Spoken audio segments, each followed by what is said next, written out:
ഇത് നമ്മുടെ വീഡിയോയ്ക്ക് വേണ്ടത് കുറച്ച് തടിയുടെ പീസസ് ആണ്. ഇത് എൻ്റെ കയ്യിലിവിടെ വീട്ടിൽ ഉണ്ടായിരുന്ന തടിയാണ്. ഇവിടുത്തെ വർക്കിനൊക്കെ ശേഷം ബാക്കി വന്ന തടി. ഇതേമാതിരിയുള്ള ചെറിയ ചെറിയ പീസസ്. ചെയ്യേണ്ട എന്താണെന്ന് വെച്ചാൽ നമുക്കിതേപോലത്തെ കൊച്ചു പീസസായിട്ട് ഇത് കട്ട് ചെയ്തെടുക്കണം. ഇതിപ്പോൾ ഏകദേശം ഒരു 7-7.5 ഇഞ്ചോളം നീളമുണ്ട് ഇതിന്. അപ്പോൾ ഞാനിതിനെ കണ്ടാലറിയാം, ഒരു 7-7.5 ഇഞ്ചോളം നീളം വരും. ഇത്തരത്തിലുള്ള പീസസായിട്ട് നമുക്ക് കട്ട് ചെയ്ത് ഇതിനെ എടുക്കണം. ഞാനപ്പോൾ ഇതിൻ്റെ നേരത്തെ പറഞ്ഞതുപോലെ 7 ഇഞ്ചിൻ്റെ 10 എണ്ണം ഞാൻ മുറിച്ചെടുത്തിട്ടുണ്ട്. ഇനിയിപ്പോൾ ഇത് നമുക്കൊന്ന് അറേഞ്ച് ചെയ്ത് നോക്കാം. കാരണം ഈ ഭാഗങ്ങളായിരിക്കും ട്രേയുടെ ബേസ് ആയിട്ട് വരുന്നത്. അപ്പോൾ അതെങ്ങനെയാണെന്ന് അറേഞ്ച് ചെയ്ത് നോക്കാം നമുക്ക്. ഇത് മതിയാവുമോ എന്നും കൂടി ഒന്ന് ചെക്ക് ചെയ്യാനായിട്ട്. അപ്പോൾ നേരത്തെ ഉള്ള 2 കമ്പിൽ ഒരു കമ്പ് എടുക്കുക. അപ്പോൾ ഇത് നമ്മൾ വെക്കുന്നത് ഇങ്ങനെയാണ്. ഇച്ചിരി ഈ ഹൈറ്റ് വരുന്ന രീതിക്ക് ഇങ്ങനെ വെക്കുകയാണ്. ഇങ്ങനെയല്ല, ഇങ്ങനെ വെച്ചതിന് ശേഷം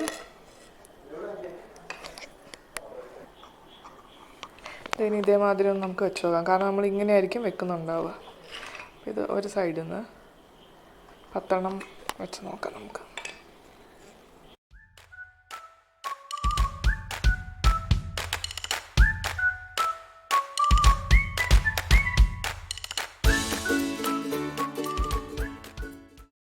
കണ്ടില്ല, അപ്പോൾ നമ്മൾ 1/2 ഇഞ്ച് ഡിസ്റ്റൻസ് വിട്ടിട്ടാണ് ഇത് വെച്ചിട്ടുള്ളത്.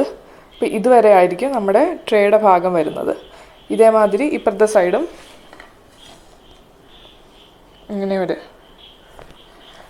പീസ് വരും. ഇപ്പം ഏകദേശം ഒരു ഐഡിയ കിട്ടുന്നില്ലേ ട്രേ എങ്ങനെയാണ് വരുന്നതെന്ന്. ഇനി നമ്മൾ ഈ ഒരു ലെങ്ത്ത് ഇവിടെ വെച്ച് നമുക്ക് കട്ട് ചെയ്ത് കളയാം. പിന്നെ ഈ ഇത്രയും പീസസ് നമുക്ക് ജോയിൻ ചെയ്തെടുക്കണം. അപ്പോൾ അത് ജോയിൻ ചെയ്യാനായിട്ട് ഈ ഭാഗം നമ്മൾ ഇങ്ങനെയല്ല വെക്കുന്നത്. അതിലേക്ക് ഈ തടിയുടെ ഈ ഭാഗം നമ്മളിങ്ങനെ ചേർക്കുക. ഫോക്കസ് ആവുന്നില്ല അല്ലേ? ഈ തടിയുടെ ഈ ഭാഗം ഇങ്ങനെ വെച്ചിട്ട് ഇപ്പുറത്തെ സൈഡിൽ നിന്ന് ആണി അടിക്കുകയാണ്. അങ്ങനെ ജോയിൻ ചെയ്തിട്ട് അടുത്ത സ്റ്റെപ്പ് എന്താണെന്നുള്ളത് നമുക്ക് നോക്കാം. അപ്പോൾ ആദ്യം ഇപ്പം നമുക്ക് ചെയ്യേണ്ടത് ഈ ലെങ്ത്ത് കറക്റ്റ് ആക്കിയിട്ട് ഇതിൻ്റെയും അവിടത്തെയും ആ പീസ് എക്സ്ട്രാ വരുന്നത് നമുക്ക് കട്ട് ചെയ്ത് കളയാം. ഞാൻ ഈ 2 പീസും കട്ട് ചെയ്തു. അപ്പോൾ ഇത് കറക്റ്റ് ഇതിൻ്റെ അതേ ലെങ്ത്തിനായി. ഇനി നമുക്ക് വേണ്ടത് ഈ പീസും ഇതുമായിട്ട് ജോയിൻ ചെയ്തെടുക്കേണ്ടതാണ്. ഞാനിപ്പോൾ ഇവിടെ കൊച്ചു ആണിയാണ് ഉപയോഗിക്കുന്നത്. അധികം കനമുള്ളതാണെന്നുണ്ടെങ്കിൽ ഇത് പൊട്ടിപ്പോവും. കാരണം നിങ്ങൾക്കറിയാം, ഇത് കണ്ടില്ലേ, ഇത് ഇത്രയും മാത്രമേ വീതിയുള്ളൂ. അപ്പോൾ തീരെ ചെറിയ ആണിയാണെന്നുണ്ടെങ്കിൽ ഇത് രണ്ടും കൂടെ ജോയിൻ ചെയ്ത് ഇരിക്കത്തുള്ളൂ. അതേപോലെ ചേർക്കുമ്പോൾ കുറച്ച് കെയർഫുള്ളായിട്ടും കൂടി ചേർക്കുക, അല്ലെങ്കിൽ ഇത് ചിലപ്പോൾ അടിക്കുമ്പോൾ പൊട്ടിപ്പോകാനും ചാൻസ് ഉണ്ട്. അപ്പോൾ അത് ഒരെണ്ണം ഞാൻ ജോയിൻ ചെയ്തിട്ട് കാണിച്ചു തരാം. ഞാനിപ്പോൾ ഒരെണ്ണം അടിച്ചിട്ടുണ്ട്, കണ്ടില്ലേ. ഇനി ഇതേമാതിരി 10 എണ്ണം നമുക്ക് ഇവിടം വരെ അടിച്ച് ചേർക്കണം. ഇവിടെ 2 ആണി വെച്ചിട്ടുണ്ട്, ഒന്നിൻ്റെ അറ്റത്തായിട്ട്. ഞാനിപ്പോൾ എടുത്തിരിക്കുന്ന ആണി ഇതാണ്, കൊച്ചാണിയാണ് എടുത്തിരിക്കുന്നത്. അധികം കട്ടിയുണ്ടെന്നുണ്ടെങ്കിൽ ഇത് പൊട്ടിപ്പോകാനും ചാൻസ് ഉണ്ട്. പിന്നെ അടിക്കുമ്പോഴും കുറച്ച് സൂക്ഷിക്കുക, അല്ലെങ്കിൽ നമ്മളുടെ ഇത് പൊട്ടിപ്പോവും. ഇനി ബാക്കിയും കൂടെ അടിച്ചിട്ട് കാണിച്ചു തരാം. നമ്മളിപ്പോൾ ഒരു സൈഡ് അടിച്ചു കഴിഞ്ഞിട്ടുണ്ട്. ഇതിപ്പോൾ ഇങ്ങനെയാണ് വരിക, കണ്ടില്ലേ. ഒരു സൈഡ് 2 ആണി വെച്ചാണ് അടിച്ചിട്ടുള്ളത്. ഇനി ഇതേമാതിരി ഇപ്പുറത്തെ സൈഡും നമുക്ക് ജോയിൻ ചെയ്യണം. അപ്പം നമ്മുടെ ട്രേയുടെ 2 ഭാഗവും തായ്പ അടിച്ചു കഴിഞ്ഞിട്ടുണ്ട്, കണ്ടില്ലേ. ഇത് എൻ്റെ ഹസ്ബൻഡിൻ്റെ ഹെൽപ്പും കൂടെ വെച്ചിട്ടാണ് കേട്ടോ ഇത് മൊത്തം അടിച്ചെടുത്തത്. ഒരാളെ കൊണ്ട് ഒറ്റയ്ക്ക് പറ്റില്ല, ഒരാളും കൂടെ ഹെൽപ്പ് ഉണ്ടെന്നുണ്ടെങ്കിൽ കുറച്ചും കൂടി എളുപ്പമായിരിക്കും. ഇനി നമുക്കിത് വേണ്ടത്, ഇതിന് ചെറിയ 2 കാല് കൊടുക്കുകയാണ് ഞാൻ. അപ്പോൾ ഇതിൻ്റെ ബാക്ക് സൈഡിലായിട്ട് ഈ 2 ഭാഗത്തായിട്ട് 2 ചെറിയ കാല് കൊടുക്കാം. അതിലും ഈ നേരത്തെ കാണിച്ച ഇതേ തടിയിൽ തന്നെ ഞാൻ 2 ചെറിയ പീസ് മുറിച്ചെടുത്തിട്ടുണ്ട്. ഒന്നുമില്ലത് ഇത്രയും അത്രേ ഉള്ളൂ. ഇങ്ങനെ 2 വെച്ച് കൊടുത്തിട്ട് ഇതിൻ്റെ അകമേന്ന് നമുക്കിങ്ങനെ ആണി അടിച്ചിട്ട് ഇവിടെയും കൂടെ ഉറപ്പിക്കാം. അത് കഴിഞ്ഞതിന് ശേഷം നമുക്ക് ഈ സൈഡിലത്തെ അതിൻ്റെ ചെറിയ കൈപ്പിടി പോലത്തെ ഒരു ഭാഗം കൊടുക്കാം. അപ്പോൾ നമ്മുടെ ട്രേ റെഡി ആയിട്ടുണ്ട്. ഞാൻ നേരത്തെ 2 കാല് 2 സൈഡും ഫിക്സ് ചെയ്യുന്നത് പറഞ്ഞ് അത് ചെയ്തിട്ടുണ്ട്. 3 ആണിയാണ് വെച്ചിട്ടുള്ളത്. ഇതിവിടെ അകത്തുനിന്ന് 3 ആണി വെച്ച് 2 സൈഡും ഫിക്സ് ചെയ്തു. കൊച്ചു 2 കാല്. അതുകൂടാണ്ട് ഈ 2 സൈഡും ഓപ്പണായിട്ട് കിടക്കുമല്ലായിരുന്നോ, അതും കൂടി ഇതേ സെയിം തടി തന്നെ മുറിച്ച് 2 സൈഡും ഞാൻ കൊടുത്തിട്ടുണ്ട്.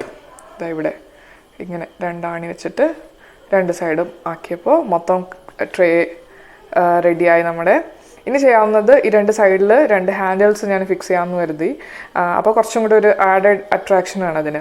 അപ്പോൾ ആ രീതിക്ക് നമുക്ക് 2 ഹാൻഡിൽസ് ഫിക്സ് ചെയ്യാനുണ്ട്. പിന്നെ അതുകൂടാണ്ട് ഇതൊന്ന് നല്ലോണം സാൻഡ് ചെയ്തിട്ട് നമുക്കിതിൽ വാർണിഷും കൂടെ അടിച്ചെടുക്കാനുണ്ട്.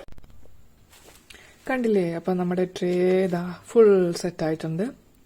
ഞാനിതിൽ നല്ലൊന്ന് സാൻഡ് ചെയ്തു. ഇതിൻ്റെ സൈഡ്സും ഈ ബോഡിയൊക്കെ നല്ലോണം ഒന്ന് സാൻഡ് ചെയ്തിട്ട് ഒരു കോട്ട് വാർണിഷ് കൊടുത്തിട്ടുണ്ട്. വേണമെന്നുണ്ടെങ്കിൽ നമുക്കൊരു സെക്കൻഡ് കോട്ടും കൂടെ കൊടുക്കാം. അപ്പോൾ ഇച്ചിരി കൂടെ നല്ലോണം തിളങ്ങും. ഇതിപ്പോൾ എനിക്ക് ഇത്രയും മതിയെന്ന് തോന്നിയുകൊണ്ട് ഞാൻ ഒറ്റ കോട്ടേ കൊടുത്തിട്ടുള്ളൂ. ഞാനിവിടെ യൂസ് ചെയ്തിട്ടുള്ളത് സ്ലീക്കിന്റെ വുഡ് വാർണിഷാണ്. അത് നമുക്ക് ആവശ്യത്തിന് എടുക്കുക. അതിലേക്ക് ഇച്ചിരി ടർപ്പൻ എന്ന് പറഞ്ഞ ആ ഒരു സൊല്യൂഷൻ ഉണ്ട്. അതും കൂടെ ചേർത്ത് മിക്സ് ചെയ്തതിന് ശേഷം വേണം ഇതൊന്ന് ഇതിലേക്ക് കോട്ട് ചെയ്ത് കൊടുക്കാനായിട്ട്. മാക്സിമം ഒരു 2 hours അതിനുള്ളിൽ ഇത് നല്ലോണം തന്നെ ഉണങ്ങും. ഇച്ചിരി വെയിലത്തും കൂടെ വെക്കുകയാണെങ്കിൽ പെട്ടെന്ന് ഉണങ്ങും. അത് കഴിഞ്ഞിട്ട് ഞാൻ 2 ചെറിയ ഹാൻഡിൽസ് ഇവിടെ സൈഡിൽ കൊടുത്തു. ഈ സൈഡിൽ വേണമെങ്കിൽ ഫിക്സ് ചെയ്യാം, അല്ലെങ്കിൽ ഇവിടെ വേണമെങ്കിൽ ഫിക്സ് ചെയ്യാം. ഇത് വലിയ വിലയൊന്നും ഇല്ല. ഈ 2 ഹാൻഡിൽസിനും കൂടി 30 രൂപയേ ഉള്ളൂ. അത് ഇതിൻ്റെ അകത്ത് ഫിക്സ് ചെയ്യാനും വലിയ പാടില്ല. മൊനയുള്ളി ഉണ്ട്, അതായത് തുമ്പ് മൂർച്ച വരുന്നേ. അത് വെച്ച് ചെറിയൊരു ഹോള് നമുക്ക് വേണ്ട സ്ഥലത്ത് ഇട്ടതിന് ശേഷം ഇതിനെ നമ്മളിങ്ങനെ തിരികെ കയറ്റുകയാണ് ചെയ്യുന്നത്. അല്ലാണ്ട് ഡ്രില്ല് ചെയ്യണോ അങ്ങനത്തെ ആവശ്യമൊന്നും വരുന്നില്ല. അപ്പം നമ്മുടെ ട്രേ ഇതാ ഫുൾ റെഡി ആയിട്ടുണ്ട്. അപ്പം എല്ലാവരും ട്രൈ ചെയ്ത് നോക്കണം. Ta-da!